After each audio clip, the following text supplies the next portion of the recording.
Es un gusto nuevamente poder saludarlos, que Dios los bendiga. Estamos muy contentos de poder continuar con este estudio acerca de el capítulo 6 de Hebreos. Es una bendición conocer a nuestro Señor Jesús como el sumo sacerdote. Así es que vamos a hacer una oración y vamos a pedirle al Señor que este estudio sea de bendición para los que lo vean y lo escuchen y que se edifique su vida espiritual. En nuestra oración y nuestra súplica a Dios, en el nombre precioso de Jesús. Pastor. Padre Celestial, te queremos dar gracias por el privilegio que nos das de compartir tu palabra con tantas personas que pueden verlo a través de este medio.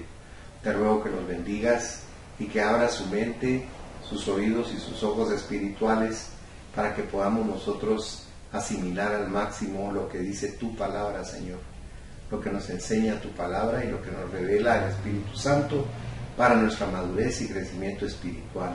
En el nombre de Jesús lo agradecemos. Amén. Amén. Bien, entonces, esta mañana vemos el sumo sacerdote o el supremo, ¿verdad? El máximo. El máximo sacerdote que puede haber, Jesucristo, el Hijo de Dios, ¿verdad? Qué lindo, amén. Eso lo podemos ver en la palabra si tú no lo pudieras leer. Hebreos 6 del 9 al 20 dice: pero en cuanto a vosotros, oh amados, estamos persuadidos de cosas mejores y que pertenecen a la salvación, aunque hablamos así, porque Dios no es injusto para olvidar vuestra obra y el trabajo de amor que habéis mostrado hacia su nombre, habiendo servido a los santos y sirviéndoles aún. Pero deseamos que cada uno de vosotros muestre la misma solicitud hasta el fin, para plena certeza de la esperanza, a fin de que no os hagáis perezosos, sino imitadores de aquellos que por la fe y la paciencia heredan las promesas. Porque cuando Dios hizo la promesa a Abraham, no pudiendo jurar por otro mayor, juró por sí mismo, diciendo: de cierto te bendeciré con abundancia y te multiplicaré grandemente. Y habiendo esperado con paciencia, alcanzó la promesa. Porque los hombres ciertamente juran por uno mayor que ellos, y para ellos el fin de toda controversia es el juramento para confirmación. Por lo cual, queriendo Dios mostrar más abundantemente a los herederos de la promesa la inmutabilidad de su consejo, interpuso juramento, para que por dos cosas inmutables, en las cuales es imposible que Dios mienta, tengamos un fortísimo consuelo los que hemos acudido para asirnos de la esperanza puesta delante de nosotros, la cual tenemos como segura y firme ancla del alma, y que penetra hasta dentro del velo, donde Jesús entró por nosotros como precursor, hecho sumo sacerdote para siempre, según el orden de Melquisedec. Amén.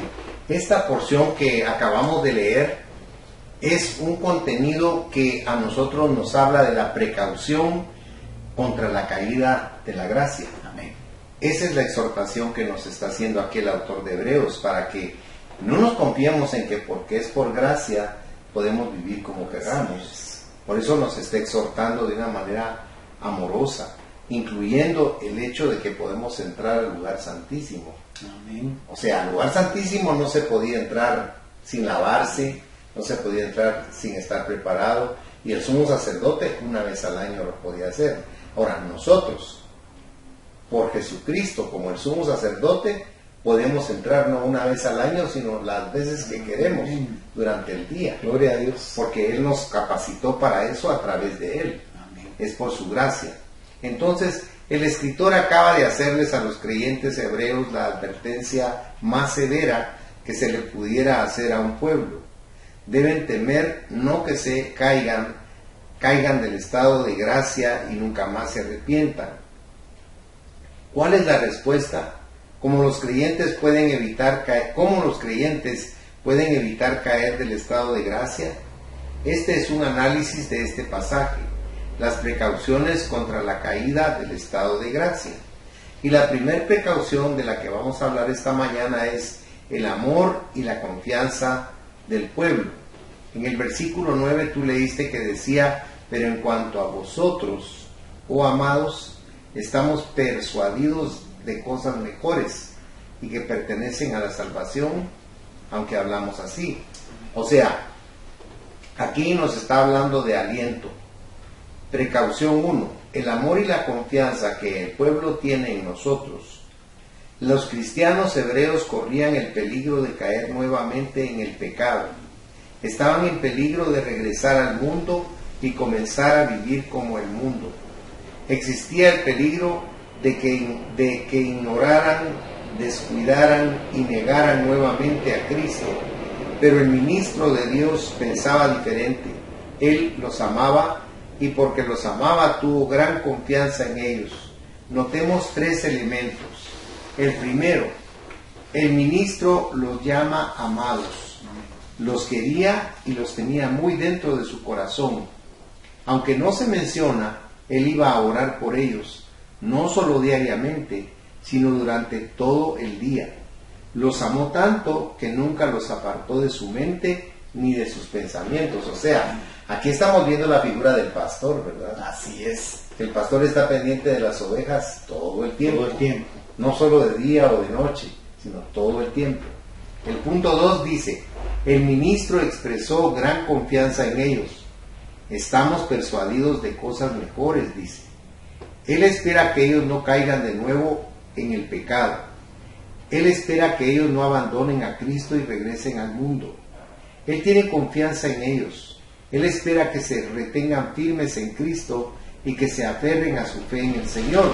Porque el gran problema de mucha gente que se entrega a Cristo de corazón es que como vuelve a estar entre el mundo, eso lo vuelve a contaminar y lo vuelve a aprisionar.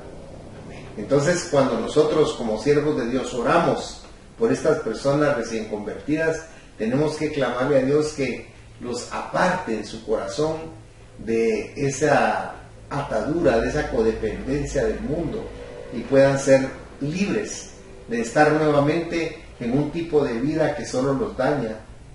O sea, tenemos que entender por qué Cristo dice en Juan 17 que estamos en el mundo, pero que no somos del mundo. Y suena un poco raro ese concepto, pero está diciendo, es cierto, estamos en el mundo, pero ahora somos espirituales. Ya no estamos asidos a la carne, atados a la carne. Y eso es lo que está diciendo aquí. Y el punto tercero es, el ministro espera que ellos hagan las obras de salvación. Resulta sorprendente. Los creyentes no solo no caerán de nuevo en el pecado, sino que harán las obras de salvación. Así dice el ministro. Qué gran confianza tienen ellos el ministro. ¿Cómo podrían los creyentes regresar al mundo? ¿Cómo podrían volver a vivir en el pecado cuando se les ama tanto y tienen a alguien que cree en ellos y tiene confianza en ellos? Sucede lo siguiente: si un creyente se aparta de Cristo, lastimará a los que se preocupan por él y les cortará hasta los tuétanos, dice. Penetrar el dolor de... Pero si se mantiene firme, demostrará que los ama y los aprecia.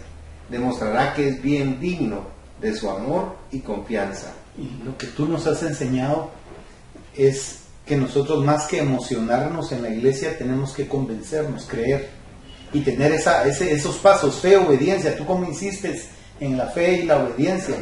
Porque cuando una persona está convencida, esa persona no se va a apartar. Cuando una persona está emocionada, cuando la emoción pase, se va a apartar. Ese es el problema, ¿verdad? Tenemos que, como líderes, motivar a las personas a que crean, a que se convenzan. Y eso solo se logra, como dice aquí, con amor y con mucho ejemplo y con mucho cuidado y devoción a la hora de orar por las ovejas, porque entonces van a permanecer. Amén. Porque hay alguien que confía en ellos y que cree en ellos, y ellos tienen que aprender a creer de igual forma en el Señor para no apartarse. Amén. Porque de lo contrario es solo una transformación, entre comillas, cosmética, ¿verdad? Solo de apariencia. Pero recordemos que Dios trata de que el cambio sea de adentro para afuera, no de afuera para adentro. Entonces nos dice, siempre debemos recordar dos aspectos significativos. Cuando caemos del estado de gracia, no solo nos lastimamos a nosotros mismos, sino que lastimamos y cortamos el corazón tanto de Cristo como de todos aquellos que nos aman. Los lastimamos y les cortamos hasta los tuétanos. O sea, como tú bien decías, es un dolor muy profundo el que se produce en una persona cuando ve a alguien que fue salvo regresar nuevamente. Proceder a la vida pasada, qué triste, ¿verdad? Es algo terrible eso, es bien lastimoso, es horrible. Ahora, ¿cómo podemos evitar caer y herir a Cristo y a todos los que nos aman y tienen confianza en nosotros? Al tomar ciertas precauciones, y la primera precaución es la siguiente: mire a las personas que sí nos aman y tienen confianza en nosotros. Mírelas y piense en cómo el pecado y la vergüenza los lastimará y cortará el corazón de cada una de ellas. Piense en cómo quebrantará su confianza en nosotros. Piense en el daño y la destrucción. Piense en cuán bueno sería llenar las expectativas de su amor y confianza en nosotros. Piense en lo mejor que sería hacer las cosas de salvación que hacer las obras del pecado. O sea, aquí está exhortándonos a que tomemos conciencia, un estado de conciencia, de que si nosotros dejamos la gracia de Dios por volvernos al mundo nuevamente, vamos a lastimar a todas las personas que han empezado a confiar en nosotros, en que tengamos una vida diferente, una vida llena de espiritualidad, donde estamos abandonando para siempre la vida de carnalidad y de pecado. Porque como les dice Pablo en 1 Corintios 3, dice, no hay entre ustedes celos, envidias, disensiones. ¿Cómo pueden ser ustedes espirituales si siguen siendo carnales? Dice, ¿verdad? Eso es como cuando tú nos contabas la anécdota de la esclava, que un niño que creció en la casa y era el hijo de los patrones, de los amos, y esta esclava lo quería mucho, pero él crece, se va, se prepara, estudia, pero cuando regresa en una subasta, ella ya más vieja, la tiene a venta, y él la reconoce, y él paga una gran cantidad por ella. Ajá. Y cuando ella le dice, ¿cómo pagó tanto dinero por mí? Y él le dice, porque te quiero dar tu libertad, yo soy aquel niño al que tú cuidabas, y él le entrega a ella el título para que sea libre. Y dice, ¿y este papel qué significa? Que eres libre de hacer lo que tú quieras. Puedo hacer lo que yo quiera, le dijo, lo que tú quieras. Quiero servirlo hasta que me muera, le dijo. Eso quiero hacer, y se fue y lo sirvió. Y eso tú no lo contaste en una prédica, porque lo mismo hizo Jesús por nosotros. Tanto amor de Jesús por nosotros tiene que motivarnos para no lastimar a Cristo y a esta gente que nos está llevando al bien, que nos está llevando a esa vida verdadera, porque eso sí es vivir, tener espiritualidad y comunión con el Señor. Amén. Y eso es lo que nos está exhortando. Leamos Romanos 12:9, por favor. El amor sea sin fingimiento, aborreced lo malo y seguid lo bueno. Qué difícil es eso, ¿verdad? Se lee tan simple, pero es tan difícil. No fingir, qué difícil. Por eso dice la palabra de Dios que los hipócritas no entrarán en el reino de los cielos. Y hipócrita es una palabra que la gente la toma muy peyorativa, pero la realidad es que hipócrita quiere decir, es una palabra griega que quiere decir intérprete o artista, o sea, alguien que está interpretando la vida de otro. Eso quiere decir hipócrita, ¿verdad? Era un actor. En realidad, un hipócrita era un actor. Entonces dice el Señor que no podemos tomar la vida cristiana como una actuación, sino lo que tú decías, tiene que ser genuina, tiene que emanar del corazón de la persona. Y por lo regular la persona es muy negativa porque tiende a decir, ¡ay, qué difícil! Yo sí no puedo. Si no me ayuda, yo no puedo. Si no me ayuda alguien, no puedo. Pero los mismos apóstoles le dijeron a Jesús, eso es muy difícil, eso es imposible, le dijeron. Y entonces Jesús les dijo, si ustedes no quieren, váyanse, les dijo. Así es. Y Pedro recapacitó y le dijo, ¿a quién iremos si solo tú tienes palabras de vida eterna? Le dijo, ¿verdad? Porque él llegó a través de esa confrontación que Cristo les hizo, comprendió que nadie les iba a enseñar la palabra de Dios como la misma palabra. Porque Amén. Cristo es la palabra. Amén. Y Él les estaba enseñando a ser ellos mismos. Y nunca le dijo a Pedro, Pedro, tú eres un hombre temperamental, tú eres un hombre impulsivo, tú eres un hombre muy violento. No le habló de su temperamento, lo modeló. Y con su vida, con su ejemplo.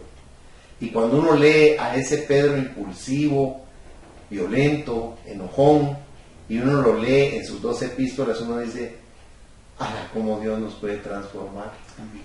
Porque somos como una piedra amorfa, y el Señor es un escultor perfecto, porque esculpe en nosotros un tipo de vida diferente.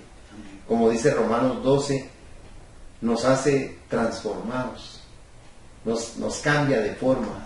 Dejamos de ser ese humano corriente, como lo son todos los humanos, y nos sustrae a un estrato espiritual donde Él permite que nosotros podamos desarrollar la capacidad espiritual que mora en nosotros. Que mora en nosotros. A veces uno no puede creer que dentro de uno haya tanto poder espiritual, pero lo hay. Lo que pasa es que no hemos dejado que se desarrolle, porque el medio ambiente en el que nos movemos, la alienación que recibimos desde que nacemos de una sociedad de consumo, de una sociedad cruel, de una sociedad insensible, donde prevalecen los intereses creados, no nos deja que nosotros desarrollemos ese potencial espiritual. Cuando el Señor dice en Apocalipsis 3:8 que Él abre una puerta que nadie puede cerrar, nos está hablando de ese tipo de vida. Nos está diciendo ese tipo de vida, si entras ahí, nadie te va a poder sustraer, porque es un tipo de vida, es una novedad de vida, es una forma diferente de ser. Pero esto solo la palabra de Dios nos lo puede enseñar. Y si nosotros la recibimos en su esencia, en su perfecta definición, no en el concepto filosófico del hombre que trata de soslayarlo o darle otros matices a la palabra, no. Cuando uno la recibe genuinamente, entonces tiene efecto. Amén. Si pudiéramos leer Gálatas 5, del 7 al 10. Vosotros corríais bien. ¿Quién os estorbó para no obedecer a la verdad? Esta persuasión no procede de aquel que os llama. Un poco de levadura leuda toda la masa. Yo confío respecto de vosotros en el Señor, que no pensaréis de otro modo, mas el que os perturba llevará la sentencia, quien quiera que sea. Qué terrible, ¿verdad? O sea, el que contamina a un siervo o a una persona de Dios, ¡ala! Qué tremendo, porque dice que ya lleva la sentencia, quien quiera que sea. Porque nosotros somos susceptibles a que nos contaminen. Él utiliza, el autor de Hebreos está utilizando una analogía muy típica de lo que hace la levadura en la masa, porque la descompone, y al descomponerla la masa aumenta el volumen, pero sobre el aire, ¿cierto? ¿Verdad? Es un volumen que no tiene consistencia. Entonces, por eso él te está diciendo que tengamos cuidado de meternos en el mundo o en la vida secular.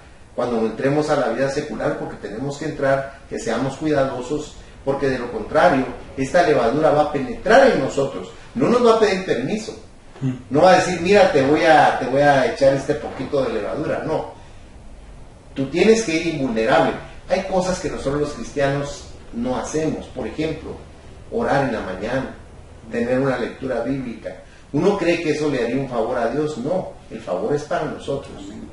El orar nos acerca a Dios, leer la palabra es llenarnos de su fuerza, y luego ponernos la armadura de Dios, y después de la armadura de Dios, tener en nuestro corazón un propósito para el día, un buen propósito para el día. Entonces nosotros, aunque entremos en un lugar ultra contaminado, vamos a ser invulnerables, porque nos preparamos para esa batalla, porque el Señor creó un campo de fuerza alrededor de nosotros, impenetrable, para que no nos leude la sociedad, para que no nos corrompa, Amén. Para que no ensucie nuestro corazón y nos volvamos como la mayoría, sino que, como dice la palabra, seamos santos. Ser santo no quiere decir ser impecable, sino quiere decir ser separado, o sea, apartado. Estamos con la demás gente, pero no somos de la gente, porque estamos en una situación espiritual, lo que nos hace diferentes de las demás personas. Eso no quiere decir que no tengamos funciones biológicas, no quiere decir que no participemos del consumo que necesitamos para sobrevivir, no quiere decir que no participemos de lo cultural.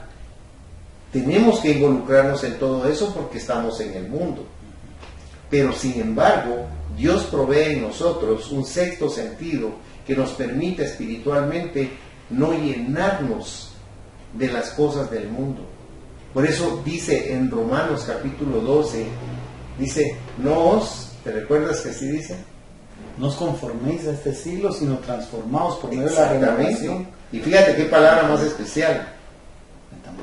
Porque ahí está usando la palabra no os conforméis. Amén. Y uno lo asocia con conformidad, de decir, no quiero más. No está hablando de esa palabra. Conformar es tomar la forma de. Por eso te digo, estando en esa posición espiritual, no tomamos, gloria a Dios, la forma de la gente que está en la carne, sino mantenemos nuestra posición espiritual, haciéndole bien a todas las personas, pero no dejando que las formas y costumbres humanas de las que salimos vuelvan a entrar en nosotros, sino que nos mantengamos en la gracia, porque el que nos sostiene es Dios, no es nuestra fuerza, nosotros no podemos. Por eso dice Pablo en Filipenses capítulo 1 versículo 6, dice, estoy persuadido de que el que empezó en mí la buena obra la perfeccionará hasta el día de Jesucristo. O sea, el que está obrando en nosotros la transformación es el Espíritu Santo. Amén, ¿verdad? Por eso la unción es tan importante. Leamos ahora 2 de Corintios 7, verso 16. Me gozo de que en todo tengo confianza en vosotros. Qué increíble, ¿verdad? Porque fíjate que está usando un absoluto. En todo, dijera, yo confío en ti en todo. Qué lindo.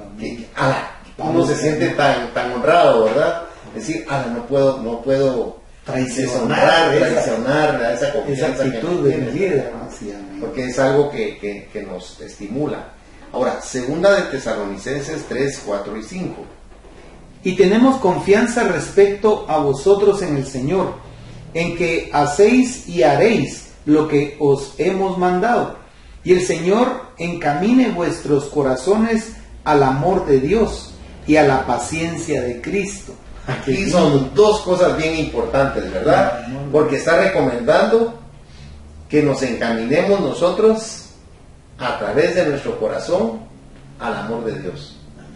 Que nuestro amor esté vinculado profundamente con el amor de Dios, que no nos va a dejar ni nos va a desamparar. Pero también la segunda cosa que nos dice es que tenemos que aprender a esperar. Hay un verso en uno de los salmos que dice, callad, porque yo soy Dios. Como quien dice, espérense, yo voy a orar. Y nosotros tenemos que aprender a ser pacientes. Vivimos en un mundo en que todo está automatizado y todo es instantáneo, pero nosotros tenemos que entender que eso es el mundo. Nosotros en Dios lo hacemos todo con paciencia. Por eso dice en Santiago capítulo 1 versículos del 2 al 4, hermanos míos, tened por sumo gozo cuando os encontréis atravesando diversas pruebas, sabiendo que la prueba de vuestra fe, dice, produce paciencia. Mas tenga la paciencia, dice, su obra completa, para que seáis perfectos y cabales sin que os falte cosa alguna. O sea, no es simplemente paciencia de esperar porque hay que esperar. Eso sería monótono y no tendría mayor estímulo. Pero cuando uno comprende que la paciencia es una virtud que abre el camino para que seamos perfectos, uno dice, qué bueno ser paciente.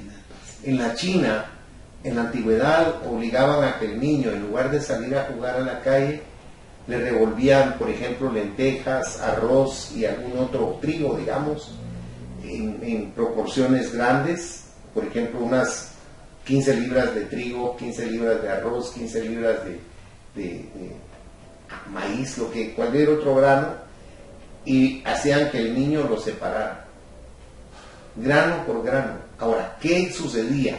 El niño, tal vez molesto, empezaba a hacer eso, pero luego comenzaba a tomar la actitud de una persona madura y comenzaba a entender que tenía que aprender a separarlos, bien separados, y cuando alcanzaba su meta, él decía al final del día, lo logré, Y los padres le decían, qué bueno, mañana vuelves a hacer lo mismo.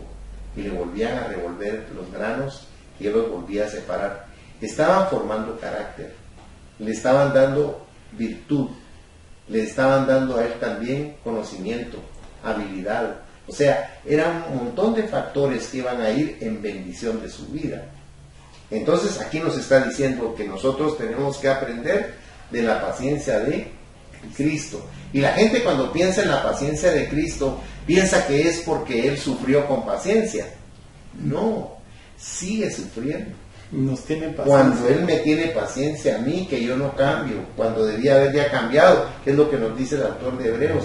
Siendo ya maestros, volvéis a caer en el prurito de volver a empezar con lo inicial del Evangelio, con los rudimentos, lo rudimentario del Evangelio.